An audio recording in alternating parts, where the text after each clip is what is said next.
Hello and welcome to another episode of My Mom's Basement presented by Barstool Sports. It is Robbie and Clem in person for the first time in a while. Clem is in to film some Snack Boys content today, and NFL draft is going on tonight. So we said, let's hop in the basement. Let's talk Andor finally, the 3-episode premiere, as well as a ton of nerd news. Got a lot of stuff to talk about. The basement is heating up. It is heating up, and it's a good time for the basement. I just showed you some of the trailers and some of the videos we're going to talk about today. It's all good stuff today. Look, who would have thought us, right? I know. We have nothing that we're upset about. I'm sure we'll get to Secret Invasion at some point. We always get there. Check it off on the bingo already. But for now, it's all positive stuff. Look at us. We've done it, Bob. And not only that, the basement is hot this week because content is being pumped out. If you're not watching, if you are wondering where the Last of Us recap is, there's an episode for that. Yes. There's an episode for WrestleMania with The Rocket. There's a lot of stuff coming out these days, and then we get to kind of chop it up with Andor and then some basement keeping as well, which kind of touches on a lot of different stuff we get as well with all the different trailers that are coming out, which is going to be a wild summer. Yeah. And potentially, as we're going to talk about in a little bit, a wild spring, but a better than expected spring potentially coming up here in the movies. Absolutely. I mean, the first thing being Thunderbolts reactions. Thunderbolts had an overseas premiere, I think a European premiere. Pedro Pascal was on the red carpet. Florence Pugh obviously making waves. Everyone was talking about the red carpet. And then after the movie, everyone was talking about how good it was. It was post-credit scenes are amazing. The movie's amazing. Back to the original Marvel feel. Best movie since Endgame. I feel like that's almost for Star Wars. Everything is the best project since Empire. Now that's become the Marvel bar, best project since Endgame. But everything we've heard is pretty fucking great. We're going to see it on Monday. So we will have a podcast ready to go. Like as soon as you guys see Thunderbolts, when you leave the theater, you'll have our podcast already out. I'm really excited. I'm excited. And then hopefully everyone else is excited. Cause I know if it was like the other way around where I was listening, when I watch some of these movies, I'll be like, I'm not going to listen to the boys today. Like, I don't need to hear about this movie anymore. So I'm hoping we can get back to the point where we're all just nerding out in the basement together. And this is shocking to me. I don't want to say shocking, but like a little surprising because we always thought Thunderbolts, the floor. I was lower in it than you were, like most things, but I was like, there is a chance it can be good. Oddball, Suicide Squad type, yeah, maybe a little Guardians kind of vibe to it, but on a much lesser version. But it sounds like raise the floor up a good amount on that. And then also, like, what did you say about one of the post-credit scenes? One of the best, maybe the best post-credit scene ever. People are tweeting. One of the first tweets I saw, the main kind of feeling on the post-credit scene is yes, that it's super important and super awesome. People are saying one of the best the MCU has ever had. I assume it leads into Avengers in some way, considering how close we are, knowing the Thunderbolts are going to be in that movie. But yeah, I mean, at the very least, Marvel fans are like, oh my God, that post-credit scene rocked. That's going to be what we walk out of the theater feeling. This is what I'm not expecting, but I'm thinking it's going to mirror Thanos putting the glove on final. I'll do it myself because I think we're going to get like I think it's going to be a reveal. I think it'll probably be a villain and it'll be some sort of, whether it's a gauntlet kind of artifact or something where it's Doom mask. Oh shit. Yeah. Picking up a Doom mask or something. You see a hand pick it up. Time to go to work. Some shit like that. I mean, you could literally just mirror it. You could have Doom say, I'll do it myself. And I'd be like, well, they're referencing the post-credit scene. Kang Fu, maybe the return of a little Kang Fu. Just maybe Kang gets obliterated. You see the back of Kang's head. Yeah. Very excited for that, though. Obviously, comes out next week. So we're very close to Thunderbolts hitting. And hopefully it does well box office wise. I can't tell if like maybe word of mouth is going to carry it, but obviously doesn't have the drawing power that even like a Captain America has, where they had the Red Hulk and Harrison Ford and everything. Credit to me for not mentioning the post-credit scene from that movie. Credit to you. We also saw like this week what the leader was originally supposed to look like, and he looked a lot more comic-y. He had the bigger head.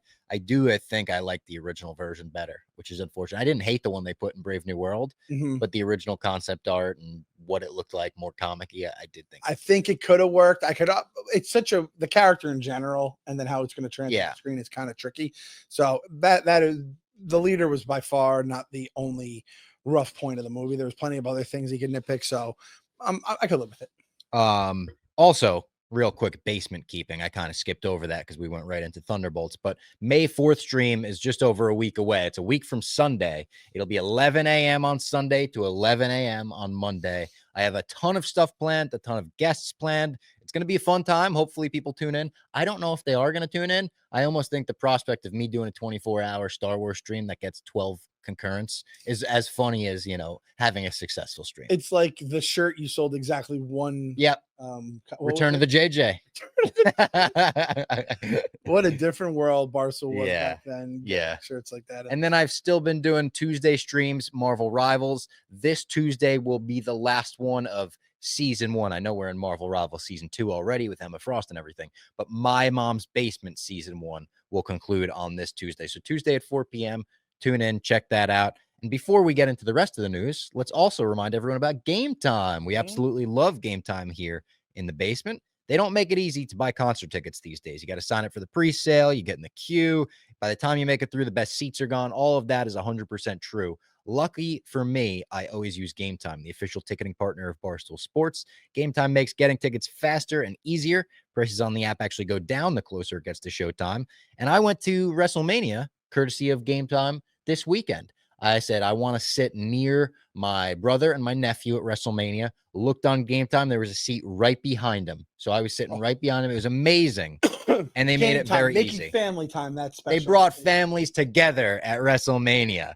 And if you go on Game Time right now, I've got their website pulled up, events in New York City. How about this? This Friday, tomorrow, Blue Jays at Yankees, $52 gets you in the stadium. See the Bombers. Yep. How about Pistons at Knicks? Playoffs, so it's going to be a little more expensive, but Tuesday, this Tuesday, $230 gets you into the Mecca for a Knicks playoff game. Yeah, I didn't know that was good because there used to be the thing where it's like it's cheaper to fly to Detroit, get a hotel, and buy a ticket than to just go to the Garden down the street.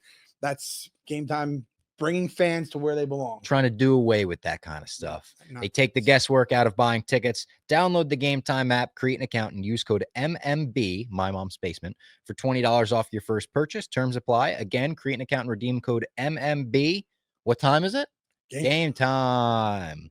All right, now the rest of the news and fun stuff we have to talk about. Continuing along the Marvel path, we got a new Fantastic Four trailer that is, pun intended, fantastic. It is fucking awesome. I'm going to say this. I'm going to go out on a limb. I think I'm as excited for Fantastic Four as I am Superman. I think my hype levels are genuinely the same for each of these movies because I think they're going to kind of do the same thing for their respective universes where Superman is going to bring people back and we're going to have this feeling of James Gunn. In James Gunn we trust. They said in the little behind the scenes thing. We'll talk about that too.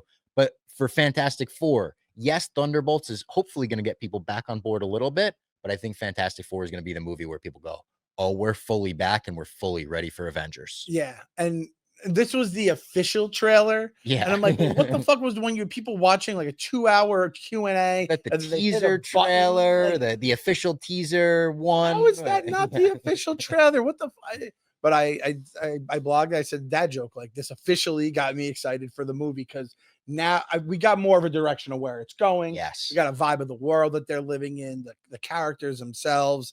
Silver Surfer showed up. Silver Surfer as a girl. Makes you feel things. I'm not trying to get bonked right now on the bingo card, but I was feeling some weird feelings. That's Ruth Langmore. I do not feel that way towards Ruth, but good thing Large is in here because I'm sure Large would have. You big Ozark guy? I know he's a Silver Surfer guy though. Oh, I believe he even knew the girl Silver Surfer because he read the books. So this Silver Surfer though, and Galactus, like you said, it just gets you like, okay, this is coming. Let's fucking go. And I've seen some theories about the Silver Surfer and Galactus already that I kind of like. So there's a theory that there's only one Galactus. He's a Nexus being in every multiverse. There's one. Doesn't make complete sense to me because in Rise of the Silver Surfer, if they want to acknowledge that, the second Fantastic Four movie, he was kind of just a cloud. Like Galactus exists as a cloud. He's obviously comic Galactus in this. He looks like Galactus should look. If they were to make that all somehow one Galactus, you could tell a pretty interesting story about Galactus punishing the Silver Surfer from that movie for betraying him. by using his love interest as his herald. It's like she has no choice. She's trapped, being obviously every Silver Surfer Galactus story at some point ends with Silver Surfer betraying him.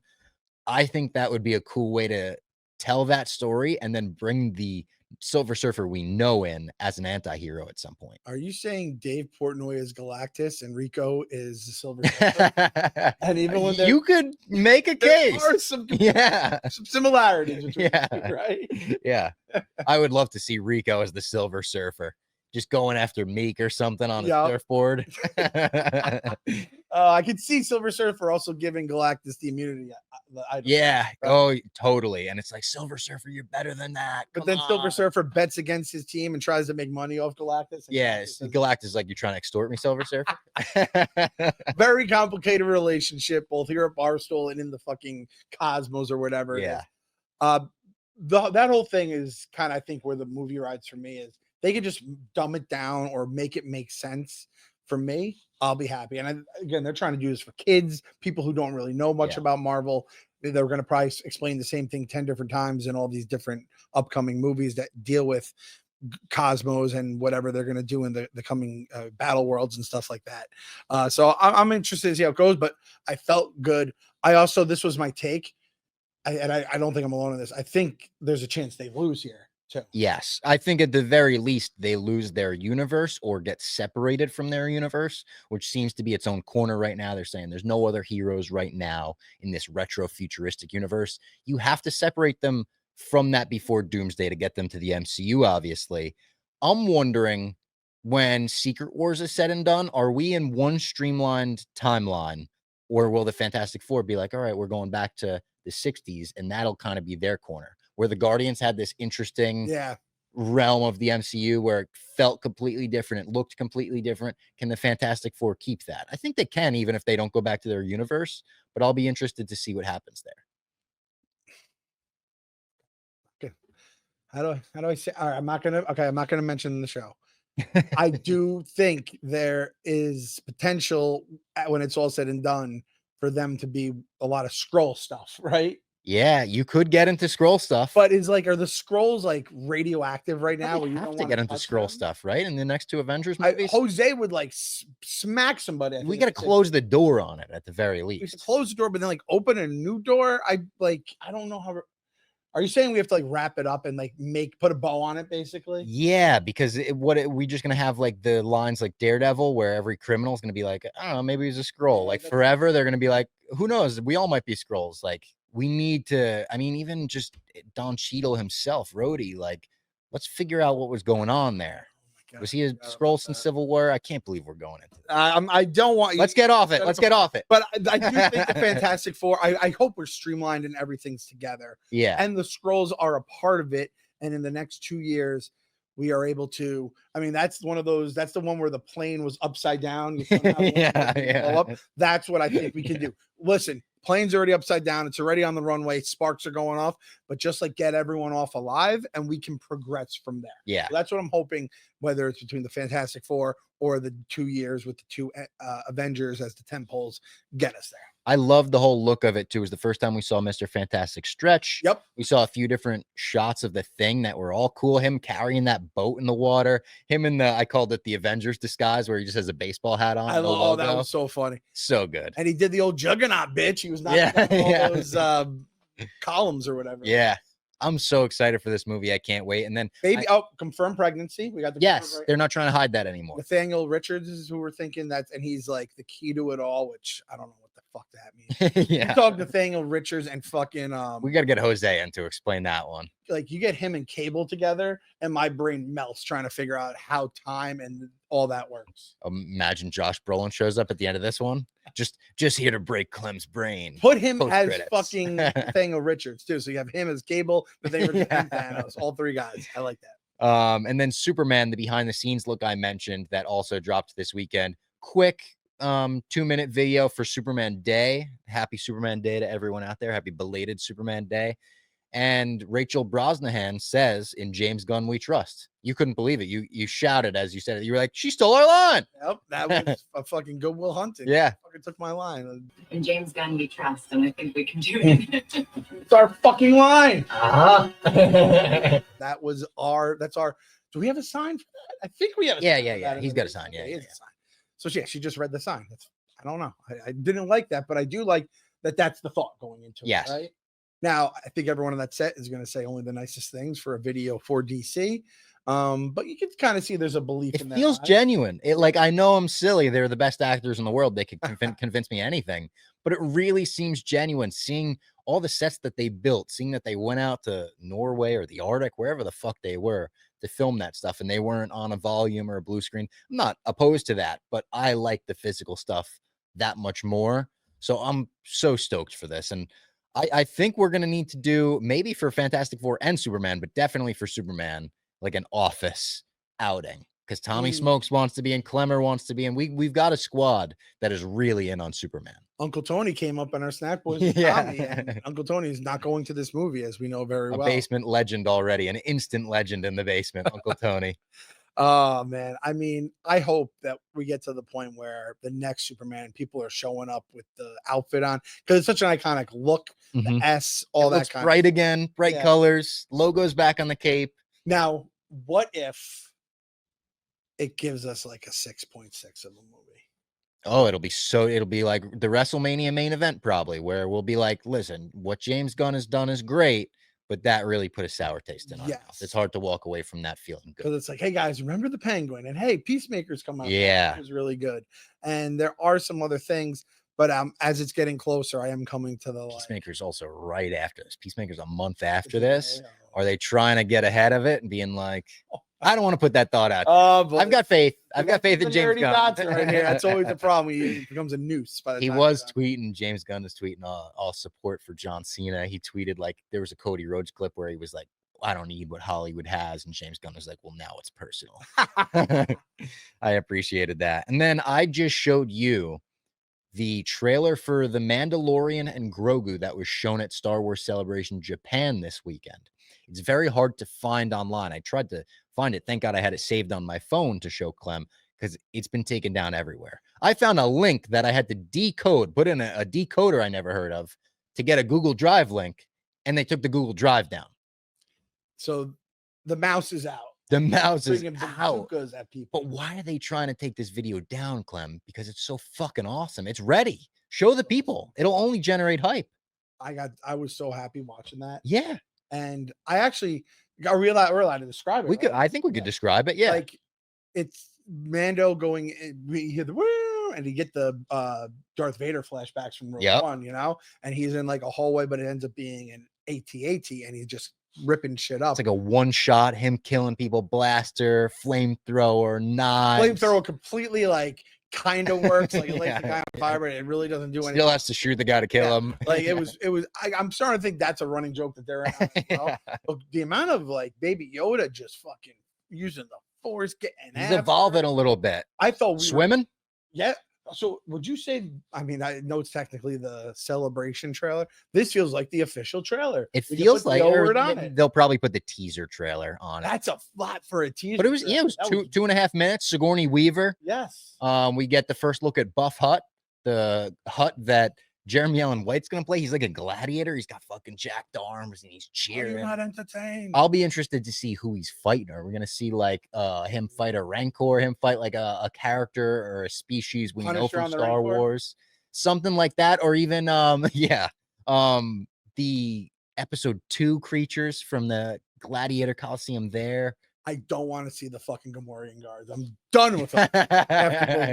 Fucking done.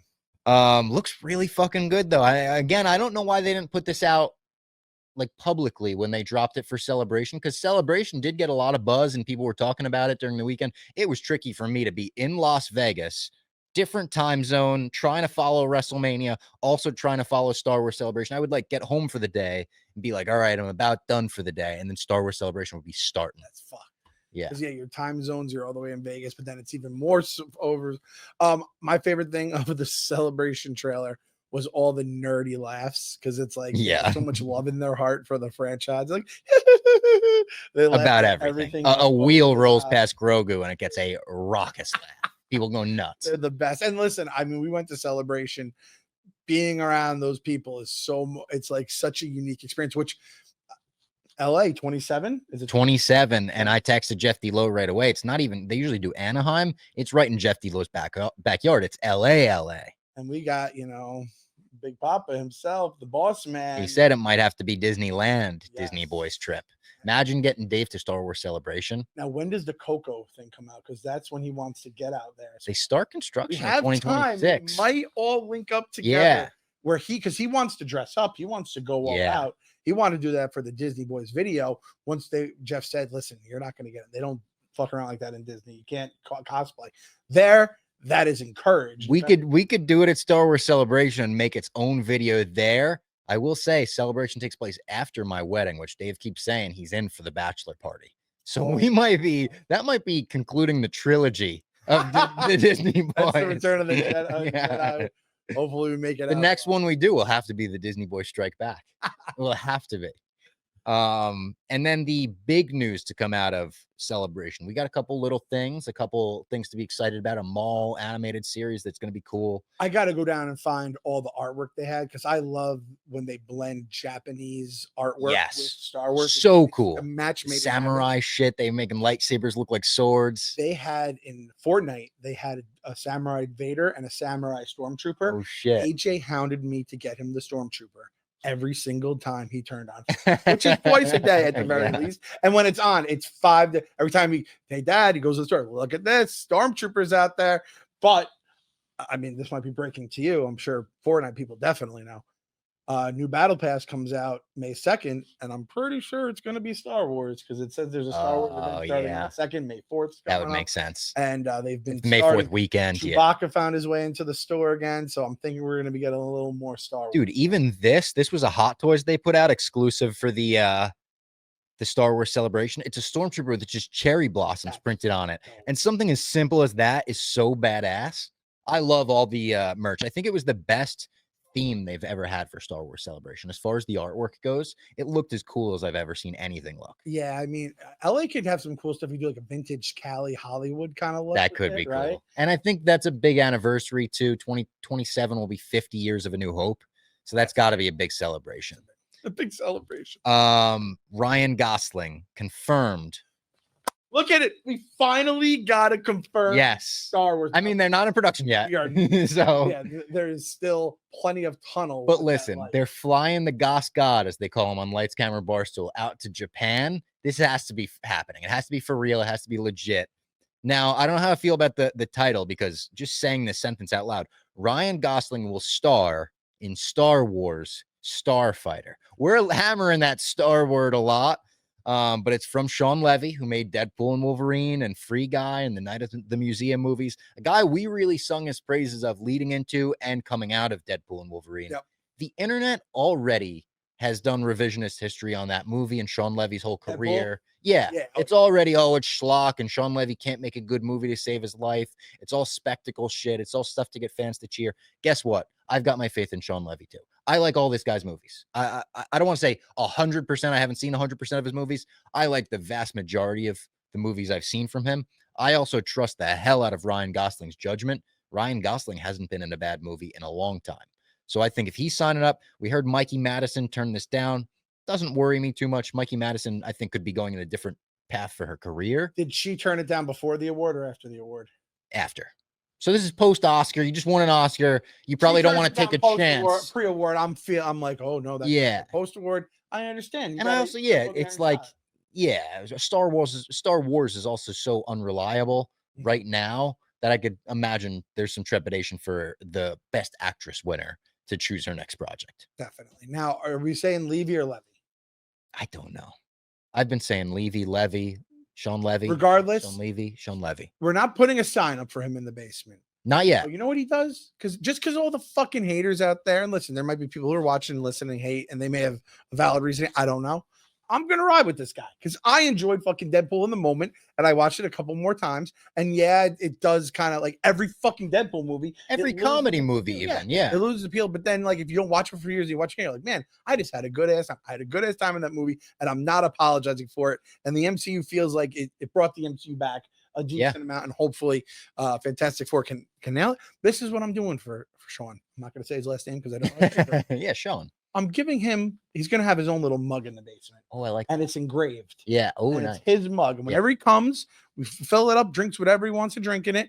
Then when he's gone, we wash it. Maybe we even frost it. We keep it in the little Ooh, freezer. yeah, I used so to it's have one of frosted, those. right? Yeah. So Sean, you're welcome in the basement whenever you want. And fuck all the haters out there. And Fuck if you all make the a bad haters. movie, though, we will break that mug. We will be the haters, but Yeah. no, But it's welcome in the basement. You've got a seat. You've got your mug. You get in the basement with us. We'll give you a fair shake. And listen, yeah, exactly. Like, hey, buddy, me and Ryan Johnson, it was fucking Ozymandias. I love this guy.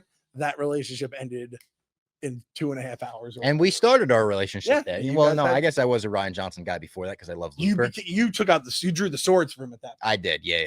And I got to see him in person when I went to see Mark Hamill's Star. He was like leaving and I just chased him down. I was like, Ryan, I love the movie. I Ryan. swear. Ryan with an eye. And then this wasn't even like a big topic I needed to talk about or bring. I just wanted to bring up. We got a new Predator trailer. Oh, And the last Predator, Prey, which went straight to Hulu, and crushed, right? was fucking great. It was awesome. Same director, Dan Trachtenberg, who also made 10 Cloverfield Lane, one of my favorite movies. There's a definite connection to Alien in this movie, which Elle Fanning is the lead. And this movie asks the question, like, what if Predator was a good guy? Which already I'm like, I'm in. That you could sell me on a concept that quickly. Yeah, Predator is a good guy in my mind. And she is playing, Elle Fanning is playing like a Wayland Otani robot. Like she's one of those like AI robots or whatever.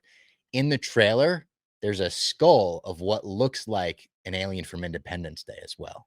Oh, So are they doing a fucking Avengers alien type movie where you're taking all the biggest aliens from pop culture, fucking throw the crystal skull motherfuckers from Indiana Jones in there, and let's see who comes out on top? I mean, at some point you can kind of do you can Mortal Kombat it, right? Mortal Kombat just started adding like John McClane to it, Yes. you know? Yeah. So, like you could sell me on that Predator. You have enough fucking throw your weight around. And listen, like some of these franchises are probably getting a little older. They're probably worried they're going to get like swept under the rug and new franchises take over, or like Sinners is crushing at the box office. Right Yes. now. You don't want to get passed by the new kids on the block.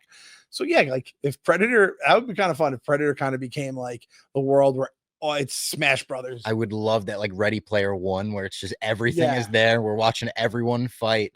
I think that would be awesome, especially for franchises that make kind of sense together like that. Like you tell me Predator, Alien, Independence Day. I could see them all being in the same universe. Yep. I mean, Predator and Alien, obviously, they've made 2 movies already. Now, did you see, speaking of this, that who's the dude, the main guy from Jurassic Park? What's his name? Sam. Yeah. He is cast in the new Godzilla movie. I know. And people were like, this is, Johnny Damon. Sam Neill. Johnny Damon going to the Yankees or LeBron going to the Heat. That is fucked, but I know he won't be, but I would love to be him playing his own character from Jurassic Park. Well, that's the Like, thing. I'm actually an expert on this, like Pawn Stars. We got to call on an expert. They just keep, we bring in Pratt, we bring in ScarJo, we're bringing in all these big Hollywood types. You guys had the guy.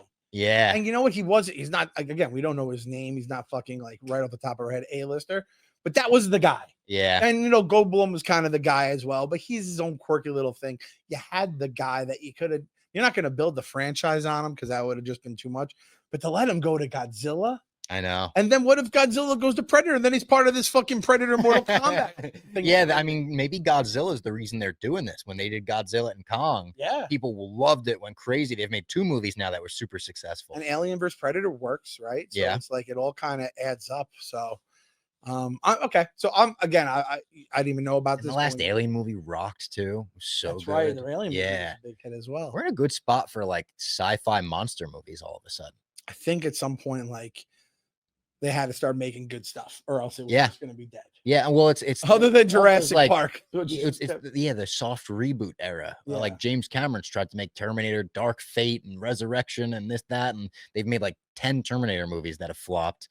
You need something. You need someone at the helm that's like young and going to take it in a different direction, like they did with Romulus or like they did with Prey. Like, you got to change it up, I guess, and not just do a normal reboot, which a lot of the franchises that we cover have been struggling with that dilemma. There's another way to go with it with a franchise, and I mean, we're about to get into that as well, where you just completely change everything you ever knew about it. Oh my God, yeah, that's a perfect transition. Before we get into Andor, the 3-episode season premiere, let's tell everyone about DraftKings. We love DraftKings, especially right now. It's a great time to be on DraftKings because the NBA 82 game grind is done, and now the real fun begins. The NBA playoffs, they're here. It's time to look at all the high stakes drama, the clutch moments, and the jaw dropping plays. Obviously, 2 big Knicks guys here. Bing We're 1-1, right, in the series. 1-1 in the series. First game, big tonight. comeback. Yep, and then the second game, bad loss, right? Bad loss. Just not everything that drove fans of crazy about the Knicks during the year happened in that game. So we'll see what happens in game 3 tonight as we record. Hopefully a big bounce back for the Knicks. Bing bong. All season long, DraftKings has been the go-to spot for NBA player props, and that doesn't stop now either. Want to make your playoff experience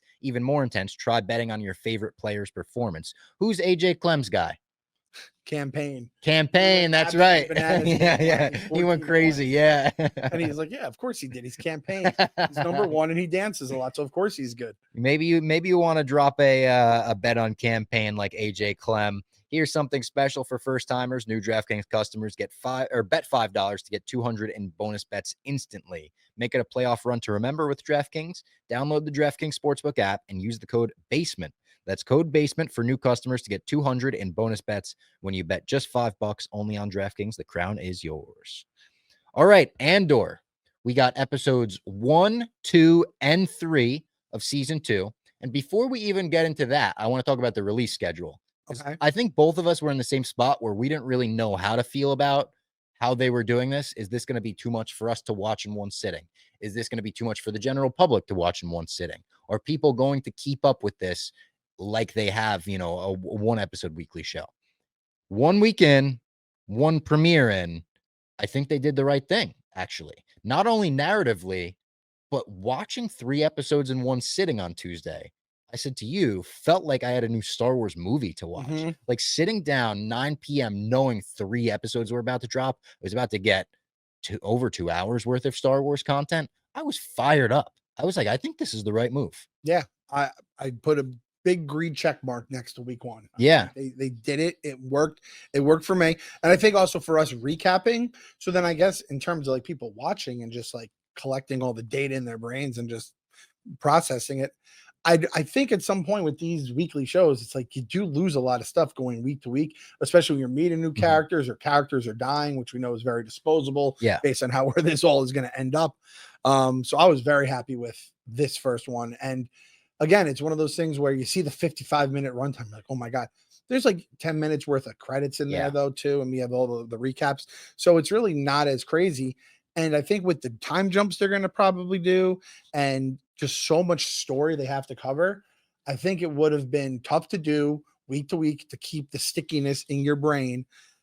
And then also like just make it feel like it's still all woven together. And by the end, they were able to, I think, do more stuff because of the way they released it. At least that was my call. And I personally was very happy with it. And it's very deliberately the word, I feel almost douchey using this word, but methodical and storytelling. Like it's a slow show and it's slow on purpose to a degree. I don't feel it's boring. I know there is a contingency of people that are like, I'm bored by Andor. It's too slow. That's fine. I get that. It's so in the weeds, like inside baseball Star Wars, that every little look and stare, I'm like, oh shit, that and that, what could that mean? I saw tweets before about how half the shots of the rebels in the first 3 episodes, they're all under doorways or through doorways, which is a new beginning for them, or them feeling trapped. People are digging it apart to this level, and I love that. But when you if you were to put out just the episode 1, I think my reaction would be like, oh, it was good, we're back in the universe, like the TIE heist was awesome. But leaving 3 episodes, I feel like, holy fuck, what an arc.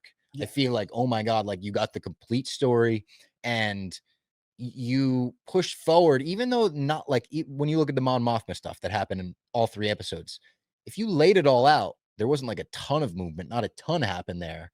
But when you give it to us in one sitting, it feels like there was a ton that happened. Yep. It feels like there was a lot of movement. It feels like you pushed the chains and you worked for it. 100%. This is, I mean, when you watch Star Wars and you can consume a movie or whatever, and you have your fun, your beginning, middle, end, climax in the middle of all that, whatever. This is what I compare Andor to, and especially last season as well. But this season, I think, is going to be especially the case with these 3 episodes. This version of Star Wars, this is one of those Star Wars. It's a brown liquor that's in one of those glass bottles, like a crystal. It's like something in fucking Don Draper's office, right? And you're pouring yourself it, maybe no ice, just straight up in the glass. And you're like, you're sipping it, you're enjoying it. It's not for everybody. Yeah. But you know what? If it's for you, there's nothing better in the world. Yeah. Nice, fun. There was an editor-in-chief in here. He was a very big liquor guy, right? Yep. Like, he probably enjoys drinking some of that stuff.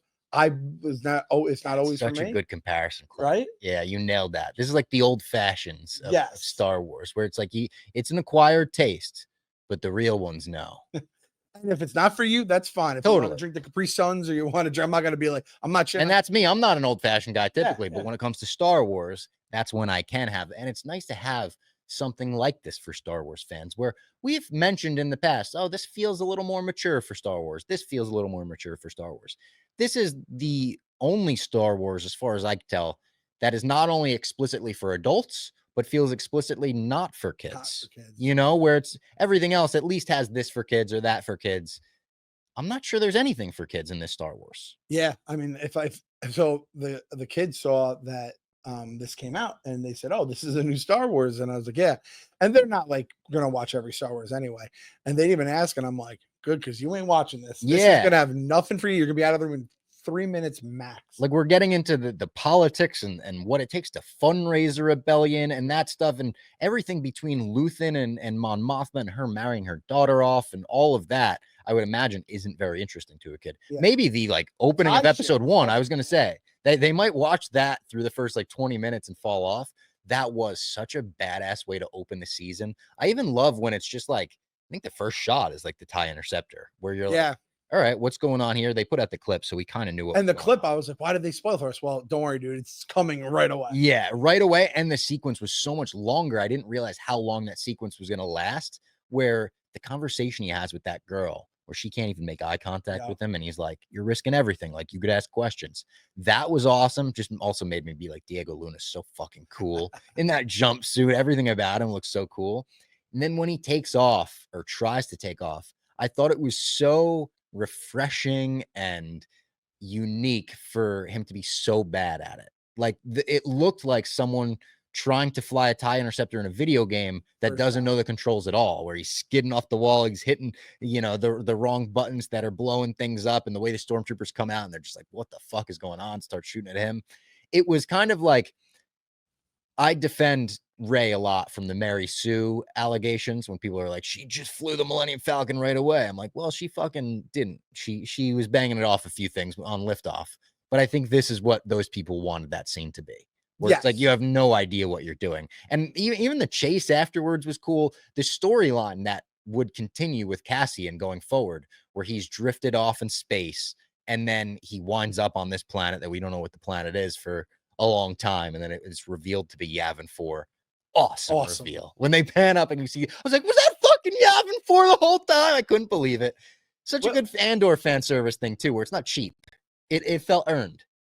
Your voice just did like 3 different things. I couldn't believe it. It was Yavin awesome. 4. That was so. We're talking Yavin 4. That's the rebellion planet. I didn't even know it until I was reading like something on Reddit, and then I was like, I gotta tell Bob this, because you're like, dude, I didn't even realize. Like, when I was watching, I'm like, wait a minute. And he said you did the Dalton. And when they pan up and you see those like the temple buildings, the pyramid type buildings, then I knew, and I was like, oh my God. But that whole storyline I really liked. I've seen some criticism that it didn't like move the story forward that much, but you needed Cassian separated from his friends for what was happening to them, especially. And it served like this TV show narratively. It served this lost purpose for me, where quite literally it felt like they're in a jungle, and visually it looked like Lost, and there's a creature that comes out of nowhere at one point. But everything about it and the dynamic of like, who do we trust? We're on the same team, you idiots. Like, we're all part of the rebellion, and they're fighting over that, and they're fighting over Cassian, where he's going to be kept, and when he escapes at the end. it all felt a lot like the show Lost to me, which at points is methodical and slow, and they want to have that pace. So I loved all of that. And then the Mon Mothma stuff. Mon Mothma might still be the most interesting part of the show to me. Yes. Her and Luthen, and her constant like dread of like, her ass is in the jackpot and she's risking everything for this, marrying off her own daughter who's got like emotional things going on because of the wedding and everything like that. Who's her guy? Mon Mothma's guy that came to her and is like, hey, I'm putting my neck out, Cal or something. The guy, Tal, yes. yeah. Like everything about him. Bob. What?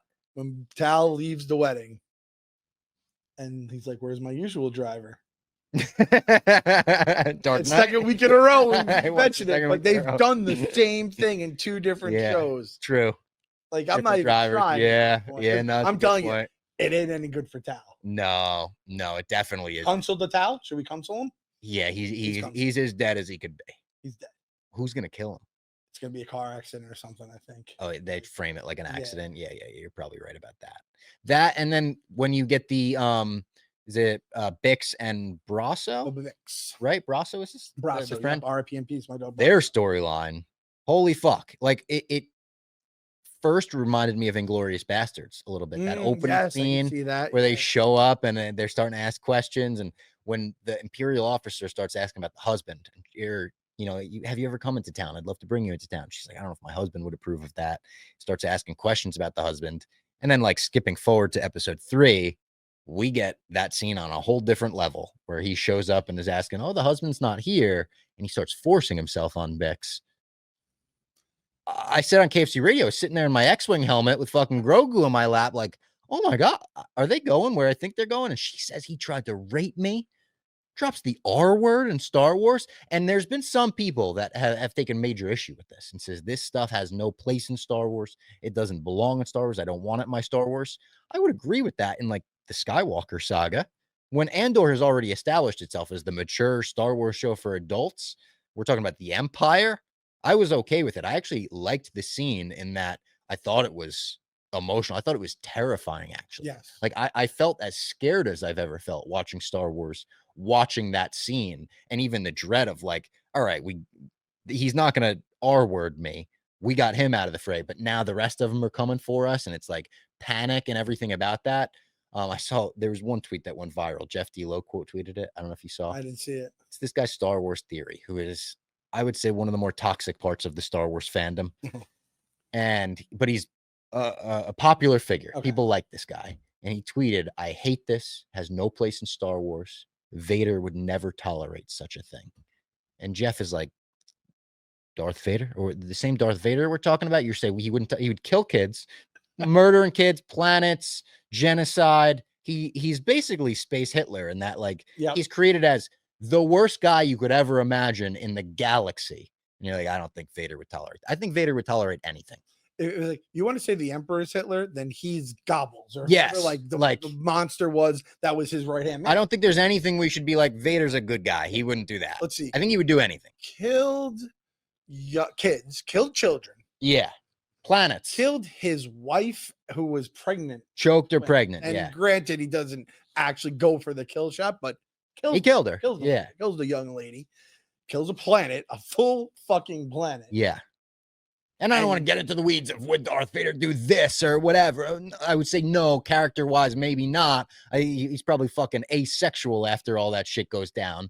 But I think this is a crazy thing to be like, the Empire wouldn't do that. That's where they draw the line. I don't think they draw lines. So this was my thoughts on all that. And I do think that was like the biggest, like, oh shit. And that's when I came up with like this is like hard liquor right here, because this shit is it ain't nice. It ain't not easy to swallow. Smooth. Yeah, not easy to swallow. Very well said.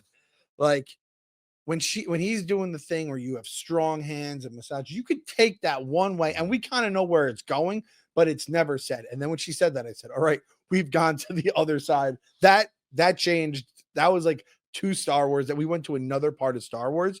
And maybe this is kind of what they said, where, well, the first season they didn't take those chances because they weren't able to, or they didn't think they were able to. And then they said, no, go full bore. That R word might have gotten thrown in the script after they tried the F word last year, and they said, no, got to be fight the Empire. Yes.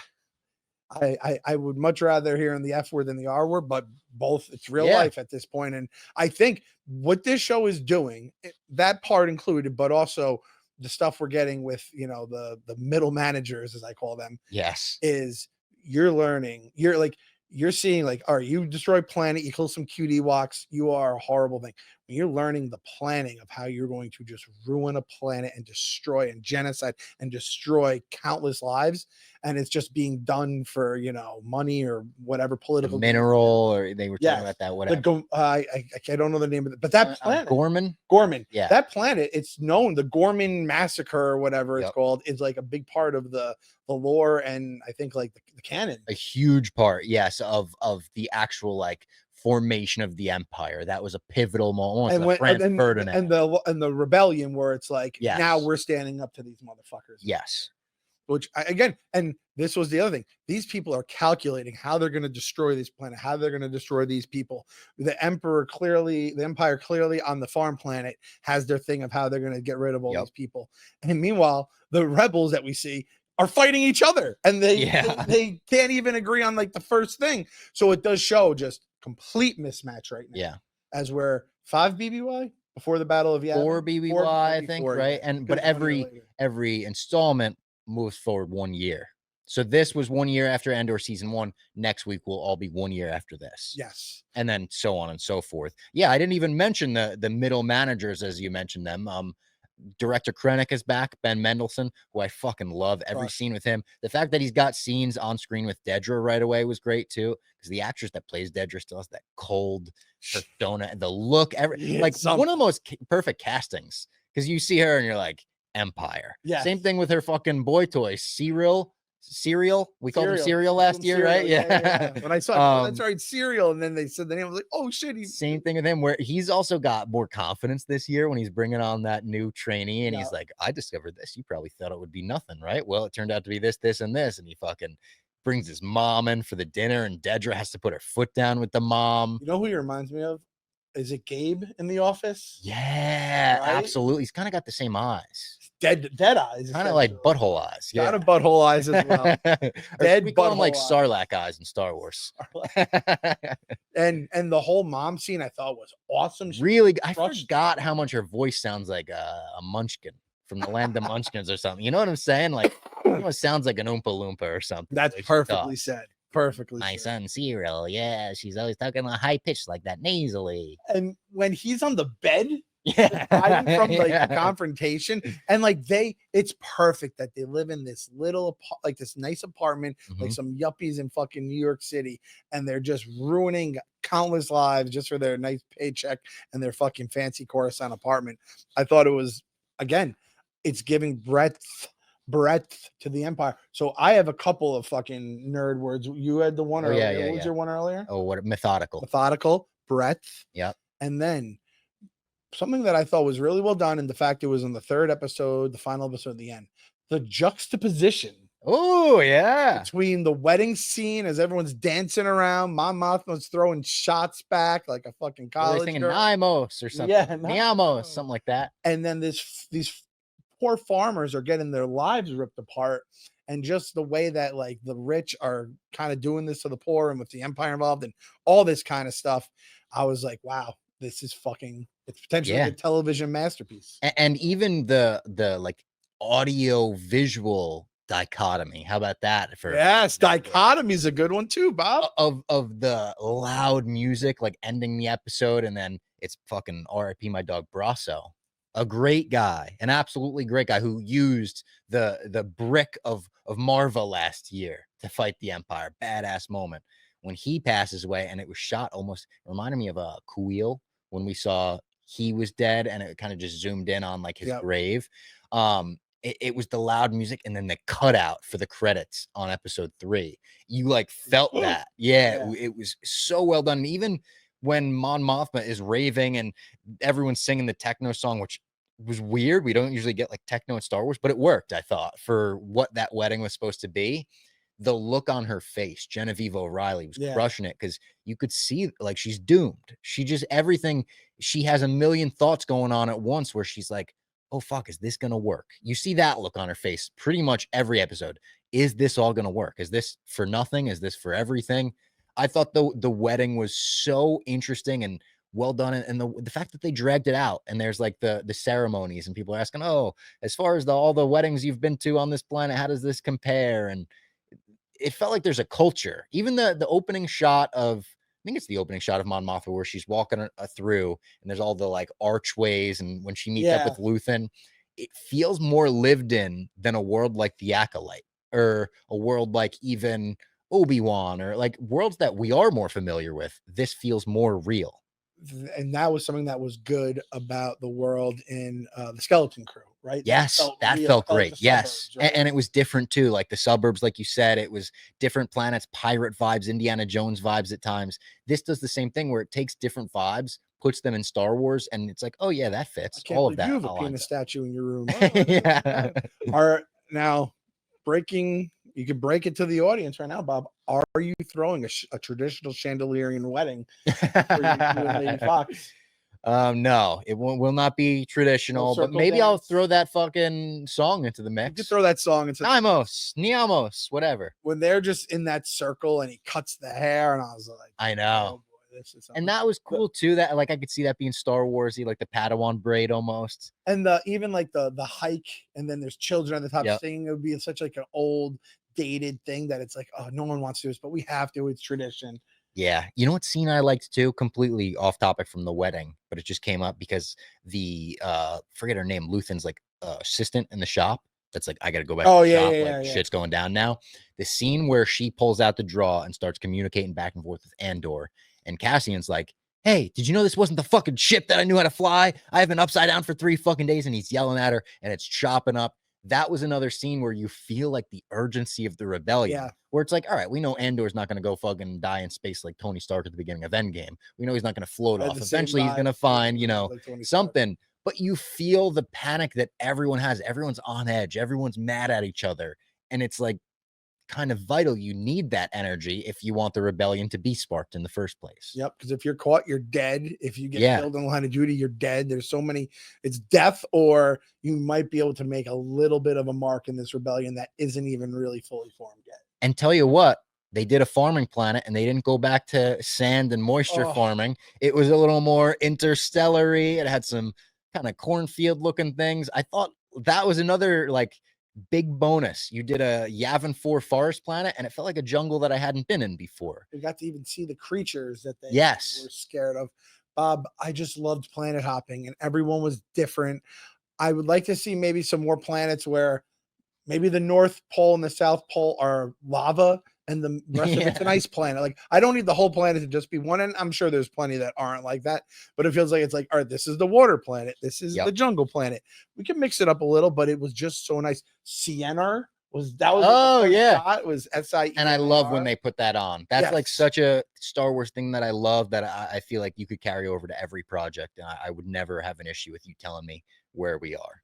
Yeah, and I'm not going to remember any of their names. No, I forgot them already. I'm not even good with the characters. I'm not shocking. I'll probably learn them by the end of the season. There was a couple characters where I had to like almost be reminded of who they were. I wish they did a better recap. Maybe I should have done one of those, everything you need to know before Andor season 2. Because even when like Mon Mothma's her cousin and stuff, like I forget about stuff like that. Yeah, but they are important characters. It took a few looks or a few lines, like, oh yeah, you're on this side for this reason. Yes, this person. Her husband still sucks. Husband sucks. Yeah, that guy's the worst. Oh, where's your boyfriend? He had to be carried out last night, by the way.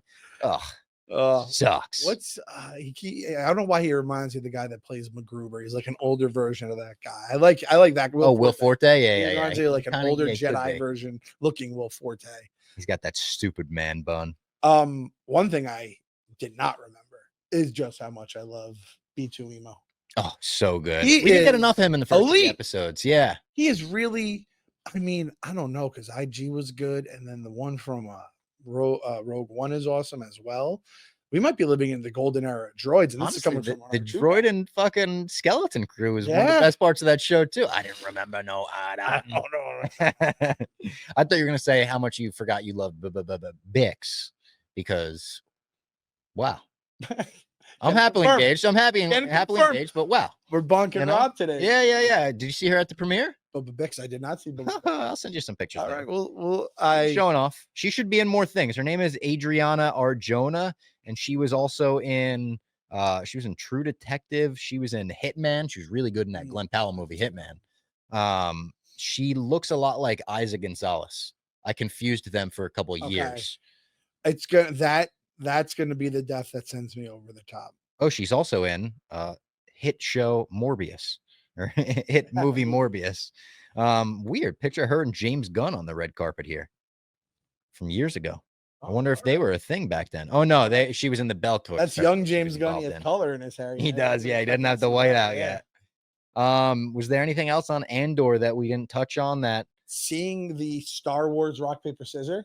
Oh shit, that's right. They brought that in. Yeah. What is people that? are gonna be playing that at Star Wars Celebration? Have you ever seen that before? No. They're definitely gonna be nerds playing that for sure. Oh my Same way they play like Sabak now. It's like you guys could just play poker, but they're like, no, it's Sabak.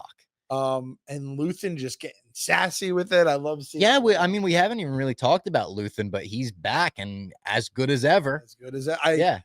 I saw, I don't know if it was one of the previously ons or what, but I somehow caught a clip of like that speech. I might have been watching a recap of this episode, and they cut that in, and I was just like, man, I gotta go back and rewatch that speech. So good. Luthen might be my favorite character of the show, other than B2.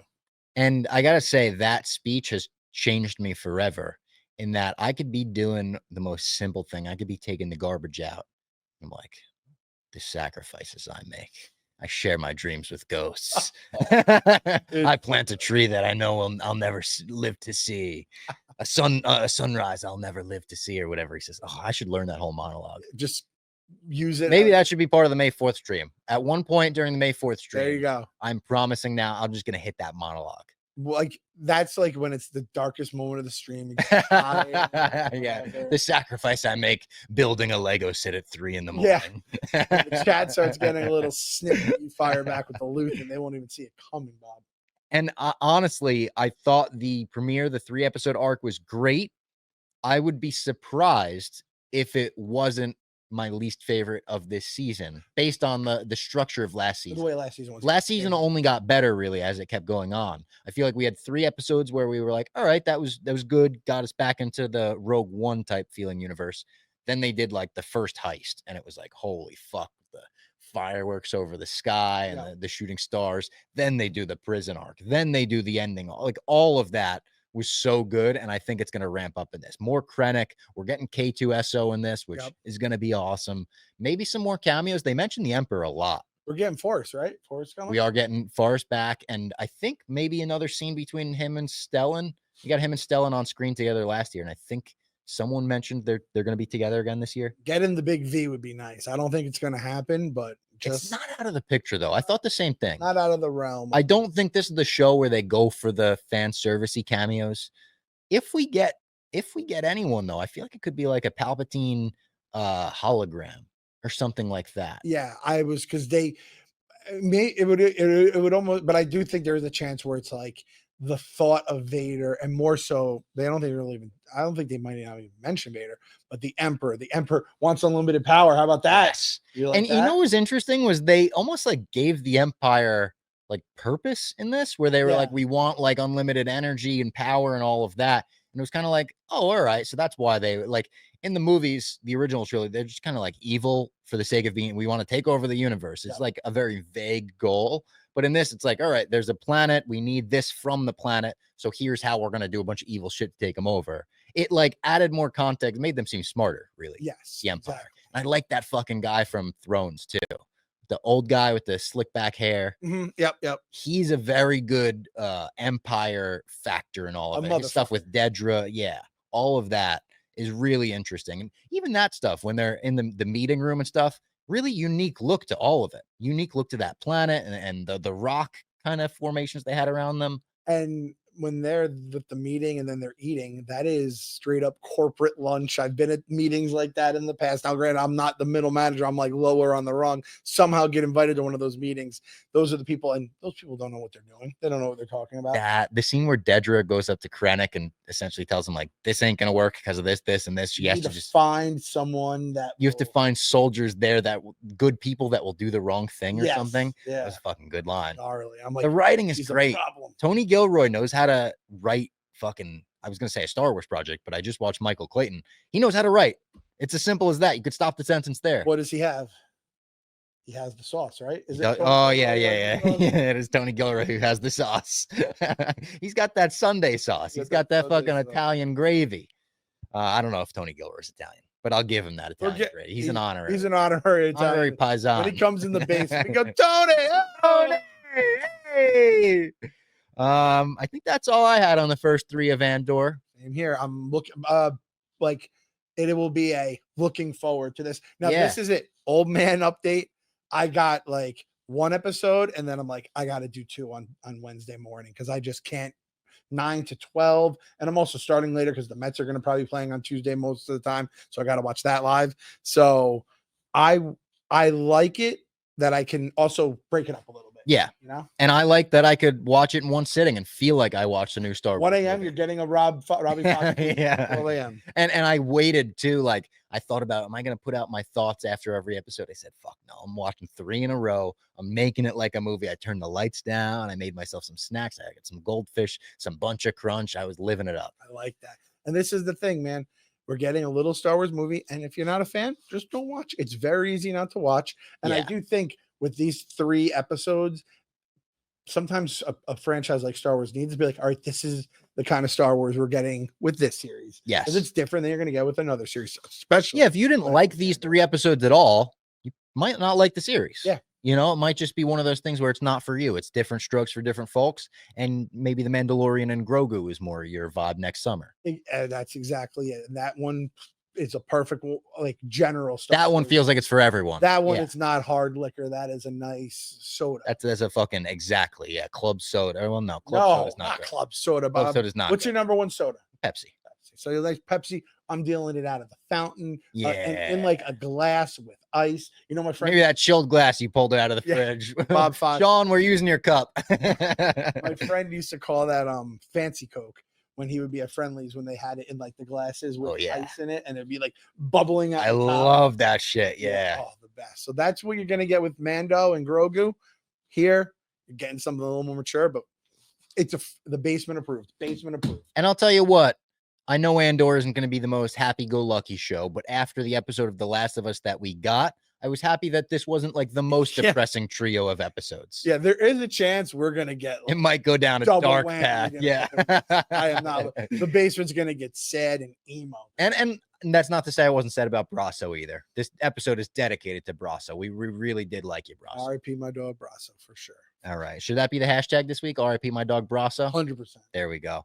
But he would want. Hashtag RIP my dog Brasso. And we'll see you next week for more basement. I don't even know what it's going to be. I was going to say more So Last of much Us, more stuff Andor, coming. for more basement.